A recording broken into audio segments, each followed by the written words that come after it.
Amis de la poésie, bonsoir. La pièce de William Shakespeare, la tragique histoire d'Hamlet, prince de Danemark, souvent raccourcie en Hamlet, est probablement l'une des plus célèbres de l'histoire du théâtre. Tout le monde connaît l'ouverture du long monologue d'Hamlet.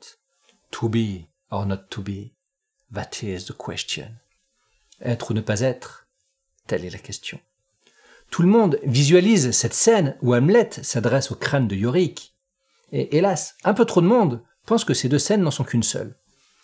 En réalité, quand il prend le crâne, il parle de son ami Yorick. This? Let me see. Alas, poor Yorick. I knew him, Horatio. Celui-ci, laisse-moi le voir. Hélas, pauvre Yorick. Je l'ai connu, Horatio. Il est, dans cette pièce de plus de 4000 vers, un personnage secondaire à qui l'on consacre 164 vers, c'est-à-dire très peu. Ce personnage, c'est Ophélie, en anglais Ophelia. Étrangement, ce personnage féminin, qui n'a a priori pas tant d'importance que cela dans la pièce, ce personnage a inspiré nombre d'artistes, des peintres, des poètes, des sculpteurs, des écrivains. En gravitant autour du poème d'Arthur Rimbaud, Ophélie, nous allons essayer de comprendre ce qu'ont pu trouver ces peintres et ces poètes dans ce personnage sibyllin qui est Ophélie. Ophélie est donc un personnage de la pièce qui, affligé par un chagrin d'amour, a chuté dans un ruisseau et s'est noyé. Après avoir été rejetée par Hamlet, Ophélie a sombré dans la folie et s'est laissée porter par sa Vésanie. On ne voit pas sa mort dans la pièce, sûrement à cause des contingences inhérentes à la représentation théâtrale, mais la narration de cette mort, qui est presque un suicide, est très certainement beaucoup plus poétique qu'une représentation crue et matérielle de la noyade. La traduction de François-Victor Hugo donne ceci. Il y a, en travers d'un ruisseau, un saule qui mire ses feuilles grises dans la glace du courant. C'est là qu'elle est venue, portant de fantasques guirlandes de renoncules, d'orties, de marguerites, et de ces longues fleurs pourpres que les bergers licencieux nomment d'un nom plus grossier, mais que nos froides vierges appellent doigts d'homme mort. Là, tandis qu'elle grimpait, pour suspendre sa sauvage couronne au rameau incliné, une branche envieuse s'est cassée, et tous ses trophées champêtres sont, comme elle, tombés dans le ruisseau en pleurs. Ses vêtements se sont étalés et l'ont soutenu un moment, une nouvelle sirène, pendant qu'elle chantait des bribes de vieilles chansons, comme insensible à sa propre détresse, ou comme une créature naturellement formée pour cet élément. Mais cela n'a pu durer longtemps. Ses vêtements, alourdis par ce qu'ils avaient bu, ont entraîné la pauvre malheureuse de son chant mélodieux à une mort fangeuse. Ce court passage a inspiré de nombreux peintres, tels que Rossetti, Barthes, Basset, Gastaldi, Hamon, May, Lefebvre, ainsi que des sculpteurs tels que Préau ou Falguière. Mais le premier tableau dont je voudrais parler représente non pas Ophélie, mais une jeune martyre chrétienne jetée à l'eau par les Romains. Il était présenté en 1853 par le peintre Paul de la Roche. La sérénité de la morte portée par les eaux est d'un ophélisme puissant, si tant est que le mot ophélisme existe. Chez Alexandre Cabanel, nous avons une fille tout aussi sereine. Sur ce tableau datant de 1883, Ophélie est pleine de nonchalance. Elle est en train de chuter, la branche venant juste de casser. Mais peu lui importe, loin d'être prise d'effroi, son regard est au contraire perdu dans le vague. Nombre de peintres ont exploré cette horizontalité du corps féminin. Ici, il n'est pas question de sensualité. Ophélie se laisse chuter dans l'eau sans s'en soucier une seule seconde, très exactement comme Shakespeare l'avait imaginé. Mais le tableau qui a le plus frappé l'imaginaire collectif, c'est celui du peintre pré-raphaélite John Everett Millet. Les pré-raphaélites estimaient que la peinture avait atteint son apogée avant la Renaissance et que l'approche idéaliste de Raphaël amorçait une déchéance de la peinture. Afin de ramener la peinture à son âge d'or, les pré-raphaélites se sont regroupés dans un désir d'avoir de véritables idées à exprimer et une volonté d'étudier la nature afin de savoir les exprimer.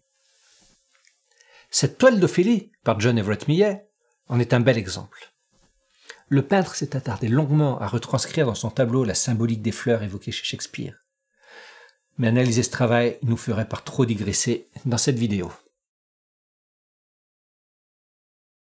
Ce tableau est très probablement à l'origine du poème d'Arthur Rimbaud titré Ophélie, et que le jeune poète avait envoyé à Théodore de Banville dans l'espoir de se faire publier dans le Parnasse contemporain. Banville n'a pas accepté cette requête. Peut-être estimait-il que le jeune poète de 16 ans était encore trop jeune pour paraître dans le Parnasse. Nous ne le savons pas vraiment. Le poème, d'une facture pourtant bien supérieure à certains des textes du Parnasse contemporain, commence ainsi. Sur l'onde calme et noire où dorment les étoiles, la blanche Ophélia flotte comme un grand lit. Flotte très lentement, couchée en ses longs voiles. On entend dans les bois lointains les alalies. Voici plus de 1000 ans que la triste Ophélie passe, fantôme blanc sur le long fleuve noir. Voici plus de 1000 ans que sa douce folie murmure sa romance à la brise du soir. Le vent baise ses seins et déploie en corolle ses grands voiles bercés mollement par les eaux. Les saules frissonnants pleurent sur son épaule. Sur son grand front rêveur s'inclinent les roseaux. Les nénuphars froissés soupirent autour d'elle. Elle éveille parfois, dans un aune qui dort, quelques nids d'où s'échappe un petit frisson d'aile. Un chant mystérieux tombe des astres d'or. Ô pâle Ophélia, belle comme la neige, oui, tu mourus enfant, par un fleuve emporté. C'est que les vents, tombant des grands monts de Norvège, t'avaient parlé tout bas de l'âpre liberté. C'est qu'un souffle, tordant ta grande chevelure, à ton esprit rêveur, portait d'étranges bruits, que ton cœur écoutait le chant de la nature dans les plaintes de l'arbre et les soupirs des nuits. C'est que la voix des mers folles, immense râle, brisait ton sein d'enfant, trop humain et trop doux. C'est qu'un matin d'avril, un beau cavalier pâle, un pauvre fou, s'assit muet à tes genoux. Ciel, amour, liberté, quel rêve, ô pauvre folle! Tu te fondais à lui comme une neige au feu. Tes grandes visions étranglaient ta parole. Et l'infini terrible effara ton œil bleu. Et le poète dit qu'au rayon des étoiles, tu viens chercher la nuit les fleurs que tu cueillis, et qu'il a vu sur l'eau, couchée dans ses longs voiles, la blanche Ophélia flotter comme un grand lit.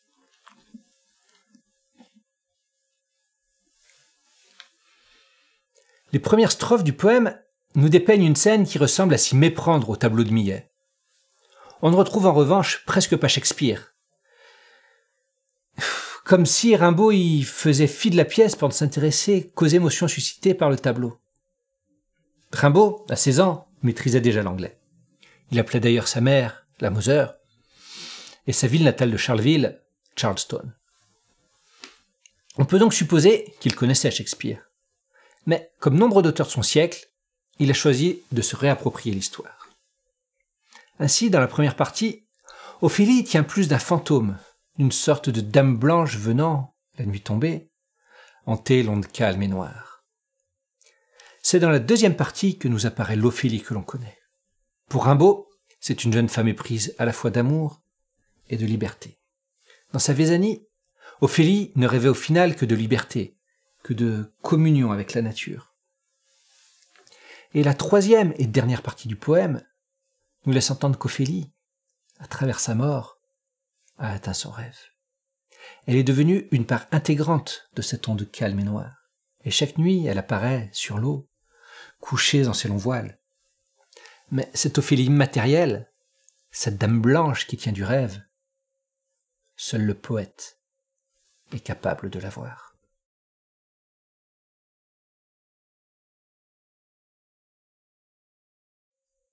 Un autre poète arrive à voir Ophélie, la nuit, sur le marais stagnant. C'est le poète féminin René Vivien, dont je ne vous lirai que les 3 premières strophes du texte dont le titre est « À la perverse Ophélie ». Les évocations de ma froide folie raniment les reflets sur le marais stagnant, où flotte ton regard, ô perverse Ophélie.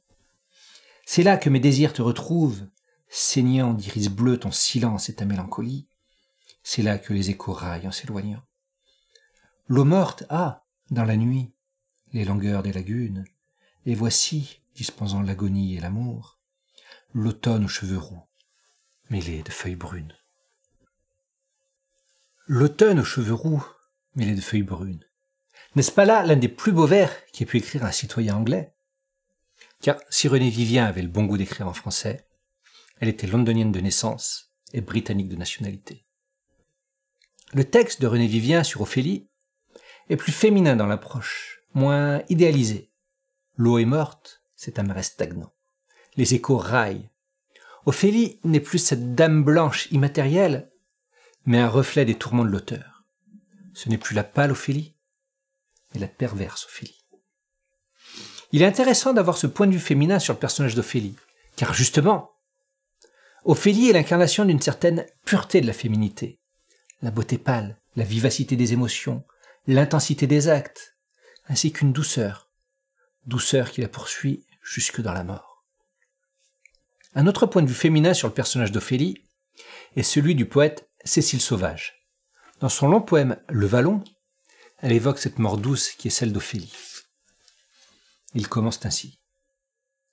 Femme pensive, nue et qui flotte sur l'eau, entre les pales lisses et les grêles bouleaux, les deux bras repliés, les jambes allongées, et toute ta beauté vaguement émergée. Que regardent tes yeux dans le ciel bas et gris?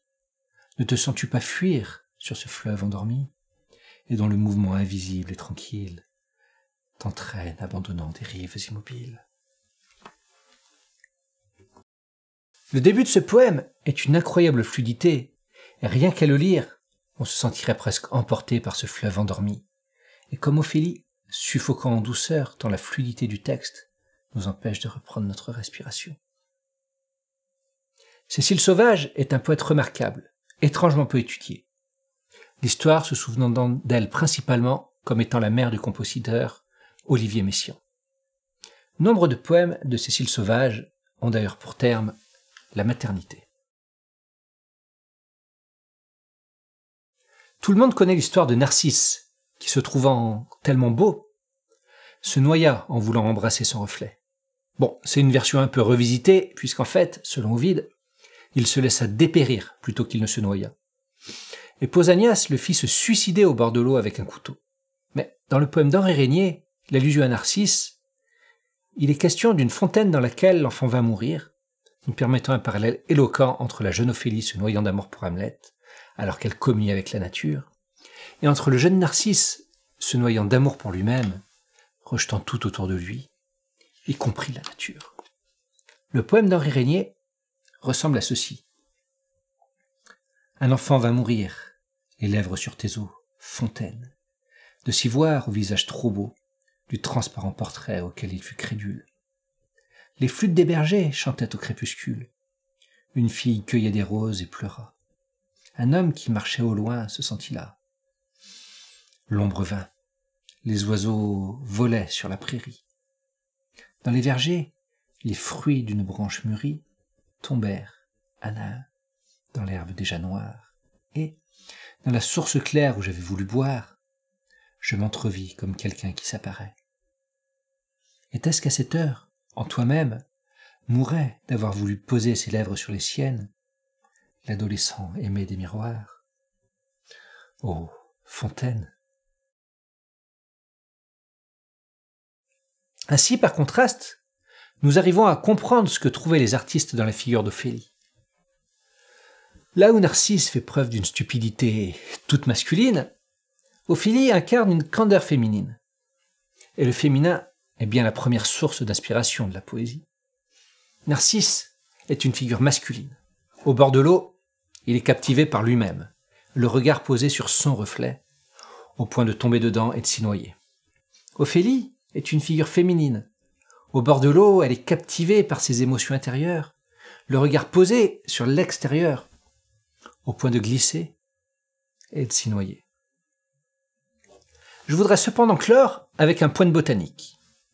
Le sous-genre Narcissus regroupe plusieurs types de narcisses, de même que les jonquilles, rendant narcisse et jonquille difficilement différenciables pour le néophyte. Ainsi, loin de ces archétypes masculins et féminins, quand au gré d'un chemin on croise un narcisse, on a envie, tel Robert Desnos, de demander à cette fleur. Es-tu narcisse ou jonquille? Es-tu garçon? Es-tu fille? je suis lui et je suis elle. Je suis narcisse et jonquille. Je suis fleur et je suis belle.